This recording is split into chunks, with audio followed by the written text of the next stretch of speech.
Hello दोस्तों, आज हम बात करने वाले हैं इंडियन एयरफोर्स का एक नोटिफिकेशन आउट हो चुका है।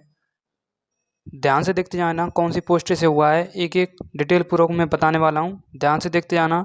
ये है आपका इनटेक फर्स्ट 2025 का नोटिफिकेशन है।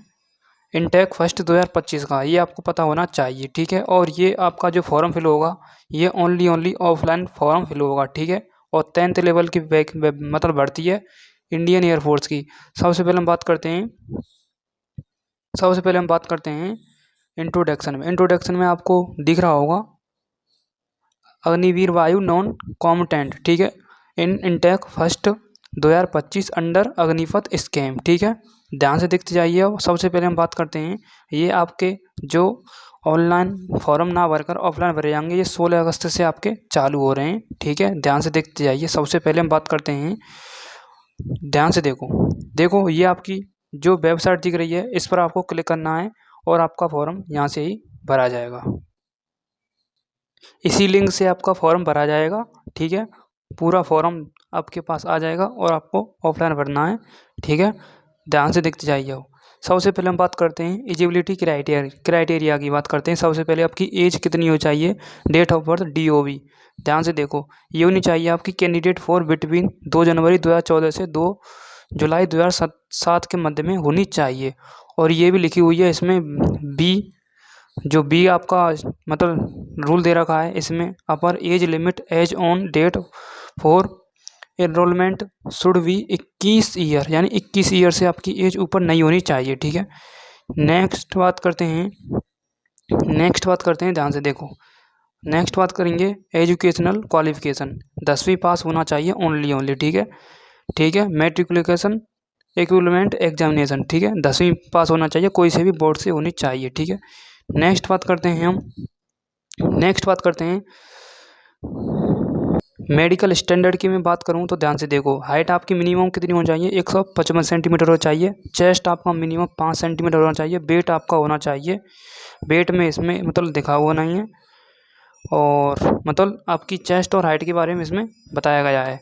नेक्स्ट बात करता हूँ मैं, नेक्स्ट आपका क्या है, नेक्स्ट बात करते हैं जॉब प्रोफाइल। जो आपकी जॉब लगेगी आपको क्या क्या करना होगा, ध्यान से देखते आइए। एक आपकी हॉस्पिटली स्ट्रीम में जॉब है और एक आपकी हाउस वर्किंग जॉब है, ठीक है।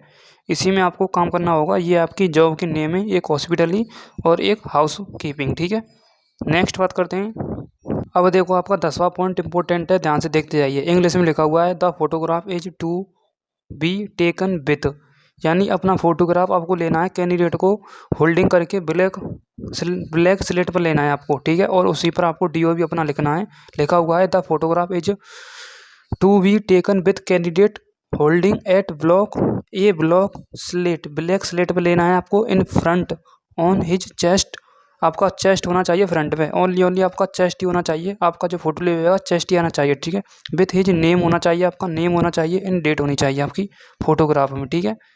नेक्स्ट बात करते हैं आपकी सैलरी से रिलेटेड बात। ध्यान से देखते जाइए। देखो आपकी सैलरी से रिलेटेड इसमें टेबल बनाई गई है। फर्स्ट ईयर में आपकी कितनी सैलरी होगी, 30,000। सेकंड ईयर में आपकी 33,000 बढ़कर हो जाएगी। थर्ड ईयर में आपकी कितनी हो जाएगी, 36,500। और फोर्थ ईयर में आपकी 4,000, ठीक है।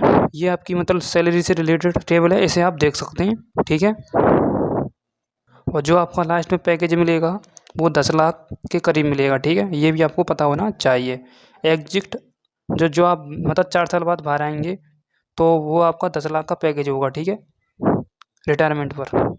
अब देखो सबसे पहले हम बात करते हैं सीक्वेंस ऑफ एग्जामिनेशन। जो आपका एग्जाम का जो सीक्वेंस होगा वो कैसे होगा, ध्यान से देखते आइए।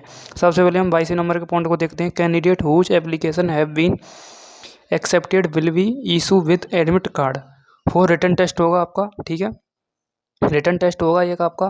फिर आपका सेकंड पॉइंट में लिखा हुआ है the admit card will have the date होनी चाहिए, लोकेशन होनी चाहिए, एंड टाइम भी होना चाहिए। रिटन टेस्ट होगा, ठीक। Candidate in expected to report for written test and appointment time and Aadhaar नहीं है यहाँ पर और कुछ। उसके बाद इसमें एक और इम्पोर्टेंट पॉइंट है, ध्यान से देखो इस पॉइंट से देखो आप। Candidate reporting for the written test होगा and required to carry following document for verification आपके होने चाहिए, ठीक है, एग्जाम से पहले, ठीक है, एग्जाम सेंटर से पहले आपके डॉक्यूमेंट सारे वेरिफिकेशन होने चाहिए, ठीक है। थोड़ा देखते जाना, एक एक पॉइंट को बता रहा हूँ मैं। उसके बाद नेक्स्ट पॉइंट बात करते हैं। नेक्स्ट पॉइंट में लिखा हुआ है ओरिजिनल 10th लेवल की मार्कशीट होनी चाहिए आपके पास, ठीक है। एक्सपीरियंस सर्टिफिकेट, ठीक है, जो आपको मार्कशीट आती है वो आपकी पास होनी चाहिए, ठीक है, मार्कशीट 10वीं क्लास की, क्योंकि 10th लेवल की भर्ती है, ठीक है। उसके बाद इसमें एक इम्पोर्टेंट पॉइंट है, required for verification of candidate का नाम होना चाहिए, वेरिफिकेशन फादर्स नेम होना चाहिए and his date of birth होनी चाहिए, ठीक है, ये भी इम्पोर्टेंट है। और एक और बात याद रखो, नोट पॉइंट क्या लिखा हुआ है, इंटरनेट कॉपी, जो इंटरनेट की कॉपी आती है मार्कशीट की, वो स्वीकार नहीं की जाएगी, ध्यान से देख लेना। ओरिजिनल चाहिए, ओरिजिनल, ठीक है, ओरिजिनल चाहिए, ठीक है, कॉपी अलाउ नहीं है, 2 कॉपी की, जो 2 कॉपी आती है आपकी मार्कशीट की वो अलाउ नहीं है, ठीक है। अब बात करते हैं रिटन टेस्ट की, बात करते हैं रिटन टेस्ट की बात करते हैं। सब्जेक्ट दे रखी है आपकी और मार्क दे रखे हैं। देखो, जनरल इंग्लिश क्लास 10 CBSE के क्वेश्चन आएंगे 10 मार्क के, ठीक है। जनरल नॉलेज आएगी क्लास 10th स्टैंडर्ड लेवल की, कितनी, 10 नंबर की, ठीक है। उसके बाद टोटल नंबर कितने हो जाएंगे, 20 नंबर, ठीक है। उसके बाद बात करते हैं फेज सेकंड में जो आपका फिजिकल फिटनेस टेस्ट होगा, उसकी बात करते हैं। ध्यान से देखो मैंने पहले बता दिया है, 152 सेंटीमीटर आपकी हाइट चेक करेंगे, ठीक है। फिजिकल फिटनेस टेस्ट PFT, ठीक है, फिजिकल फिटनेस टेस्ट PFT कहते हैं जिसे इंग्लिश में, ठीक है। उसके बाद आपको 16 मतलब 1.6 किलोमीटर दौड़ाएंगे, ठीक है। कितने मिनट का टाइम दे रखा है। टेस्ट जो आपका होगा फिजिकल फिटनेस टेस्ट सेकंड में आपका जो होगा वो 10 पुशअप 1 मिनट में मारनी है आपको, सिट अप्स आपको 1 मिनट में मारनी है 10 सिटअप्स, और 20 स्क्वाट आपको 1 मिनट में मारनी है, ठीक है, ये आपको पता होना चाहिए, ठीक है। नेक्स्ट बात करते हैं, ये आपकी टेबल है, आप इसे लर्न कर सकते हैं, देख सकते हैं, लर्न क्या आप देख सकते हैं थोड़ी देर के लिए, ठीक है। नेक्स्ट बात करते हैं,